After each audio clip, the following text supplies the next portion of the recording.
నమస్తే. Welcome to Suman TV. Viewers, మనం ఇప్పుడు ఉన్నాము జూబ్లీ హిల్స్‌లో ఉన్న ఈపీఎన్ పెయిన్ మేనేజ్‌మెంట్‌లోకి వచ్చేసాము. సో, ఇక్కడ రోజుకి చాలా మందికి వెన్నునొప్పితోటి బాధపడే వాళ్ళు గానివ్వండి, లేదంటే మోకాళ్ళ నొప్పులతోటి సఫర్ అయ్యేవాళ్ళు, నెక్ పెయిన్, అలాగే షోల్డర్ పెయిన్స్, ఇట్లా చాలా రకాల పెయిన్స్ తోటి సఫర్ అయ్యేవాళ్ళు ఇక్కడ ట్రీట్మెంట్‌కి వస్తూ ఉంటారు. సో, కొన్ని వేల మందికి ఇప్పటివరకు ఈపీఎన్ పెయిన్ మేనేజ్‌మెంట్‌లోని ట్రీట్మెంట్ తీసుకున్న వాళ్ళని మనం చూస్తూ ఉన్నాం. సో, డైరెక్ట్‌గా ఇప్పుడు డాక్టర్స్ చెప్పేదానికన్నా పేషెంట్స్ ఇక్కడ ఎవరైతే ట్రీట్మెంట్ తీసుకున్నారో, సో వాళ్ళ మాటల్లో చెప్తే వాళ్ళకి ఎంత రిలీఫ్‌గా ఉంది, ఈ ట్రీట్మెంట్ ఏ రకంగా పనిచేస్తుందన్న విషయాలు మీ అందరికి అర్థమవుతాయి కాబట్టి, సో వాళ్ళ ఫీడ్‌బ్యాకే తీసుకోవడానికి మనం వచ్చేసాము. సో ఇప్పుడు మనతో పాటు ఒక పేషెంట్ కూడా ఉన్నారు. ఆవిడతో మాట్లాడిద్దాం. నమస్తే అమ్మా. నమస్తే. మీ పేరు? మనమ్మ. మనమ్మ. ఎక్కడి నుంచి వచ్చారు మీరు? మేము ఎన్టీపీసీ నుంచి వచ్చాం. ఎన్టీపీసీ. ఎన్టీపీసీ ఎటువంటి సమస్యతోటి మీరు బాధపడుతున్నారు? అంటే ఇప్పుడైతే ఇది నడుము ఆ, తగ్గలేదు. ఉమ్, ఇంతకుముందు 2 సంవత్సరాల కిందట ఇది అదే ఇందాక చెప్పాను కదా, నెక్ పెయిన్. ఫ్రాక్చర్ అయింది అనేది. ఫ్రాక్చర్ అయింది. అది సెట్ అయింది. వెన్నెముకలో. అది సెట్ అయింది. మళ్ళీ ఇది వచ్చేసింది. నడుము నొప్పి వస్తుంది ఉమ్, ఇప్పుడు. ఇది కూడా తగ్గింది. ఉమ్, కూడా మధ్యలో ఒకసారి వచ్చినాం. ఏమైంది? ఫ్రాక్చర్ అంటే మీరు ఎక్కడైనా పడిపోయారా? ఎక్కడ పడలేదు, చిన్నప్పుడు ఎప్పుడో పడిపోయి ఉంటా కానీ అప్పుడైతే ఏం పడిపోలేదు. వట్టిగా నేను నడుము ఇక నొప్పి వచ్చినట్టు వచ్చింది, లేవరాలే కూర్చోరాలే. అయితే ఎంఆర్ఐ తీయాలంటే హైదరాబాద్ తీసినాం. హైదరాబాద్ తీస్తే అప్పుడు బయటపడలేదు. కర్మల తీస్తే బయట పడలే, హైదరాబాద్ తీస్తే బయట పడింది. అయితే అది పట్టుకొని ఇక్కడికి వచ్చినాం. ఎవరో చెప్తే వచ్చినాం. అంటే కరీంనగర్ లో ఏం ట్రీట్మెంట్ ఏం తీసుకోలేదు? అక్కడ ఏ హాస్పిటల్లో ట్రీట్మెంట్? అప్పుడు తీసుకున్నాక నేను తగ్గలేదు. అక్కడ తీసుకున్నాక నేను ఒక 15-20 రోజులు మరి తీసుకున్నాను. ఫ్రాక్చర్ అన్నారు, అప్పుడు వాళ్ళు ఏమి సర్జరీకి సజెస్ట్ చేయలేదా? ఇక్కడ సర్జరీ వద్దు, ఇట్లా రెస్ట్ తీసుకోవాలన్నారు. అయినా కానీ రెస్ట్ తీసుకుంటే 2 వారాలు రెస్ట్ తీసుకుంటే సరిపోతుంది అన్నారు. కానీ ఈ 2 వారాలు తీసుకోలే, ఎక్కువ తీసుకున్నా అది తగ్గేటట్లేదు. అంటే మా అక్కడ ఎన్టీపీసీలో ఒక అతను మోకాళ్ళ నొప్పులు చేయించుకుంటే అక్కడికి పోయి ఆంటీ అని అంటే సరే అని ఇక్కడికి వచ్చారు. వచ్చా. వస్తే నాకు నయమైంది. 3 సార్లు 4 సార్లు ఇక వచ్చిన అనుకోండి. పిఆర్పి తీసుకున్నారు. నయమైంది. నయమైన తర్వాత ఇక కొద్ది రోజులు అవే మందులు వాడుతూనే ఉన్నా. అట్లనే కంటిన్యూ ఒక్కొక్క టాబ్లెట్ ఇక వాడుతున్నా, కంటిన్యూ చేస్తున్నా ఇప్పటిదాకా కూడా. ఈ మధ్యలో ఇది నడుము నొప్పి వచ్చింది. ఇప్పుడు నడుము నొప్పి వస్తుంది. నడుము నొప్పి వచ్చింది. ఎన్ని రోజుల నుంచి నడుము నొప్పి? ఇప్పుడు 2 నెలలు అవుతుంది. రేపు 12వ తారీఖు 2 నెలలు ఇది. అయితే ఇక అక్కడ గోదావరికల్లో చూయించుకున్నాము. ఈ నడుము నొప్పి వస్తుందని ఏం తెలుసు కానీ ఊరికనే చూపెట్టుకున్నాం. తగ్గలే ఆడ టాబ్లెట్లు మందులు. మీ వయసు ఎంత ఉంటుంది? 70. 70 ఏళ్ళు ఉన్నాయా? మీరు అలా కనిపించట్లేదే మరి, ఎంత 70 ఏళ్ళు ఉన్నట్టు. అమ్మవారు. అయితే ఇక మళ్ళీ ఇక్కడికి వచ్చినాం. మాకు ఇక మళ్ళీ ఐడియా వచ్చింది, ఇక్కడికి వచ్చినాం. అది మామూలుగా ఏమో అనుకొని తగ్గిపోద్ది అనుకొని అక్కడ చూయించుకుంటే తగ్గలేదు. మళ్ళీ అక్కడ ఎంఆర్ తీసినాం. మళ్ళీ కరీంనగర్లో ఒక డాక్టరు చూసి నాకు ఇది ఇంత కీళ్ళ నొప్పి ఉంటే చూయించుకుంటానికి వచ్చిన, మరి ఎందుకు ఇట్లా వచ్చింది అని అంటే, అక్కడ గోదావరికాండ డాక్టర్ ఏం చేసిండు, ఎంఆర్ఐ తీయించుకోవాలన్నారు అని అంటే సరే తీయించుకొని రాని అక్కడ రాసి ఇచ్చిండు. రాసిస్తే ఎంఆర్ఐ అక్కడ తీపించినాం. ఏమొచ్చింది ఎంఆర్ఐలో? ఏం వచ్చింది అని అంటే ఏదో ఇప్పుడు దీనికి నడుముకి ఏమీ లేదు, ఇక్కడ ఏదో కొద్దిలా కొద్దిగా ఏదో డ్యామేజ్ వచ్చింది అని అన్నారు.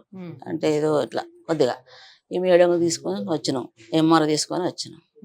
చూసిండ్రు, ఇంజక్షన్ ఇచ్చిండ్రు ఇప్పుడు ఈ నడుముకు. అదైతే నాకు అయిపోయింది, తగ్గిపోయింది. అది తగ్గిపోయింది, ఇది తగ్గిపోయింది. ఒకటేనా ఇప్పుడు? ఒక ఇంజక్షన్ అయిందా? ఒక సెక్షన్ అయిందా? మొన్న 24వ తారీఖు తీసుకున్నా. 2 అయినట్టున్నాయి. ఇప్పుడు 2 అయినాయి. అంటే ఒకటి ఫస్ట్ ఇచ్చారు, ఇక్కడ ఇచ్చారు కానీ వారం రోజులకు వచ్చిన నాకు బాగా వస్తుందని మళ్ళీ ఇక్కడ ఇచ్చారు. అయితే ఇప్పుడు మళ్ళీ ఇది 24వ తారీఖు వచ్చిన కదా, నాకు తగ్గలేదని మళ్ళీ వచ్చినాయి. ఇప్పుడు దీని గురించి అవస్థ బాగా అవుతుందని, రెస్ట్ ఉండాలంటే రెస్ట్ 2 నెలలు అవుతుంది దగ్గర. మరి ఎన్ని రోజులు ఫుడ్ పెడతారు వేరే వాళ్ళు? మరి ఇప్పుడు రెస్ట్ తీసుకోవాల్సిన టైమే కదా. తీసుకుంటున్నాం కానీ ఫుడ్ అని వండుకోవాలి కదా ఇంట్లో. అది వేరే పనులు ఏం చేయ అవసరం లేదు కానీ ఇంట్లో నేను చేసుకోవాలి కదా. అందు గురించి చేసుకోవాలి కదా. మొన్న మేడం ఫోన్ చేస్తే ఏమన్నారంటే మరి తగ్గలేదు మేడం అని అంటే, అప్పుడు 100 mg ఉండే ఫస్ట్ దీనికి ఎన్ను నొప్పి. అప్పుడు అదే కంటిన్యూ చేస్తున్నా, ఒక్కొక్కటి బంద్ చేయలే అప్పటి నుంచి 2 సంవత్సరాల నుంచి. అయితే అదే కంటిన్యూ చేయమన్నారు మొన్న 24కి వచ్చినప్పుడు. అయితే తగ్గుతలేదు కదా మేడం అని అంటే 4 mg వేసుకోండి అని ఫోన్లో చెప్పిండ్రు. గోదావరికంలో తెచ్చుకొని 4 mg వేసుకుంటున్నా. వారం అవుతుంది, తగ్గలే. మళ్ళీ వచ్చినాం, నిన్న ఫోన్ చేసి రమ్మన్నారు వచ్చినాం. అట్లా ఈ నడుము నొప్పి తగ్గాలి, ఇది నాకు తగ్గింది, అది తగ్గింది కాబట్టి మళ్ళీ రెండోసారి కూడా ఇక్కడికే వచ్చారు. మళ్ళీ వచ్చాం. ఇది తగ్గింది అది తగ్గింది కాబట్టి వచ్చా. అట్లా అంటే నాకైతే ఇప్పుడు ఈ ట్రీట్మెంట్స్ ఇస్తుండేటప్పుడు దీంతో పాటుగానే ఫిజియోథెరపీ కూడా ఏమైనా ఇస్తున్నారా? ఇక్కడ అప్పుడప్పుడు ఇస్తుండ్రు, ఫిజియోథెరపీ కూడా చేస్తున్నారు. ఇస్తుండ్రు. ఎక్సర్సైజ్లు ఏమైనా చెప్తున్నారా? చెప్పిండ్రు. ఇప్పుడు దీనికి చెప్పిండ్రు, అప్పుడు దానికి చెప్పిండ్రు, దానికి చెప్పాను, అప్పుడు అది చేసిన.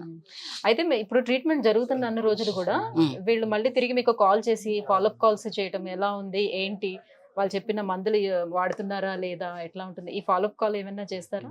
మందులు మేము వాడుతున్నాం ఇప్పుడు. అదే వాళ్ళు కనుక్కోవడం లాంటిది ఏమైనా చేస్తారా? కంటిన్యూస్ మీకు ఎలా ఉంది ఏంటనేది హాస్పిటల్ నుంచి కనుక్కొని ఇక నాకు అవస్తుంది కాబట్టి నేను హాస్పిటల్ ఫోన్ చేస్తున్నా, మేడంతో మాట్లాడుతున్నాను.